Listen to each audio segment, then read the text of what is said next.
Армандар мен мақсаттар әлемі. Оқыған Гүлхан Сейтқазықызы. Сиқырлы үн YouTube арнасына жазылып, үліпіл басуды ұмытпаңыздар. Ертеде бір шағын ауылда Асқар есімді жас жігіт тұрды. Ол өмірінде бір нәрсеге жетуді армандайтын, бірақ нақты мақсат қоюды ешқашан ойлаған емес. Күнделікті тіршілігімен айналысып, егін егіп, мал бағып жүрді. Бірақ жүрегінде бір ой әрдайым азалайтын. Мен не үшін өмір сүремін? Мені не нәрсе шынымен бақытты етеді? Осы сұрақтарға жауап таба алмай, ол өз армандарын ұмытып кеткен еді. Бір күні ауылда үлкен ақсақалдың қонаққа келгенін естіді. Ол адам өз өмірінде көп тәжірибе жинап, көптеген қиындықтарды жеңген кісі еді. Ақсақалдың келетінін естіген Асқар оған барып өзінің өмірі туралы сұрамақ болып шешті. Ақсақал үлкен үйіне жеткенде Асқар оған жақындап сұрағын қойды. Ақсақал, менің өмірімде бір нәрсе жетіспейтін сияқты. Мені не бақытты етеді? Неге менің арманым орындалмайды? Ақсақал бір сәт ойланып, асханаға отырып, Асқарды қасына шақырды. Сенің сұрағыңа жауап беру үшін мен саған бір әңгіме айтып берейін, деді ақсақал. Ол былай бастады. Бір ауылда 3 адам өмір сүріпті. Әрқайсының арманы болған. Біріншісі әлемнің ең үлкен ғалымы болуды армандайтын. Екіншісі байлыққа қол жеткізуді армандайтын. Ал үшіншісі адамдарға көмектесуді армандайтын. Үшеуі де өз армандарына жету үшін күндіз-түні жұмыс істеді, бірақ бірде-біреуінің арманы толық орындалған жоқ.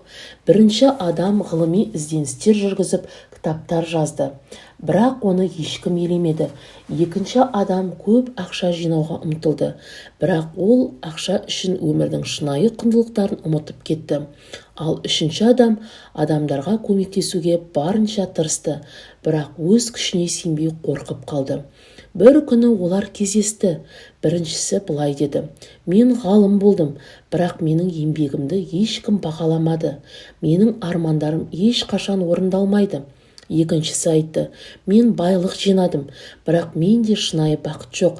Барлық ақшамды менің жақындарым мен менің сүйетін адамдар үшін жұмсадым, бірақ мен соларды бағалауға ұмытып кеттім. Үшіншісі терең ойға батты. Мен адамдарға көмектескім келеді, бірақ өзіме сенімсіз болдым. Мен ешқашан өз мақсатым үшін батыл қадам жасамадым. Ақсақал үшеуінде қателескенін айтты. Арман тек қана қалаумен жүзеге аспайды. Оның артында нақты мақсат пен жоспар болуы керек. Армандардың жүзеге асу үшін адам өз жолында сенімді болу керек. Ал ең бастысы, ешқашан өз жүрегін тыңдауды тоқтатпау қажет. Ақсақал Асқарға бұрылып, сенің арманың қайсы, нақты мақсатың қандай деп сұрады. Асқар аз ойланып, өзіне сұрақ қойды. Мен не үшін өмір сүремін? Мен шынымен не істегім келеді? Осы кезде оның жүрегінде жарық пайда болғандай сезім болды. Ол бұрын соңды өз арманына назар аудармаған еді. Ол шын мәнінде адамдарға көмек көрсету үшін және білімін бөлісу арқылы өмір сүруді қалады. Мен адамдарға пайдалы болғым келеді, деді Асқар ақсақалға. Мен өз арманыма жету үшін әрқашан қолымнан келгенше көмектесіп, білімімді бөлісетін боламын. Ақсақал Асқардың көзіне қарап күлімсіреп, сенің арманың ең құнды нәрсе. Ол үшін мақсат қой, жоспар жаса және әр күн сайын оны жүзеге асыруға тырыс.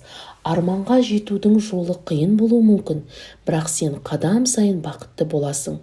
Асқар ақсақалдан үлкен сабақ алды. Ол енді тек арманына ғана емес, сол арманына жету үшін қойған нақты мақсаттарына да сенді. Әр қадам сайын ол өз мақсаттарына жақындай бастады.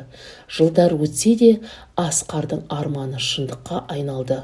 Ол адамдарға көмектесіп, оларды жақсы жолға бағыттауды үйретті.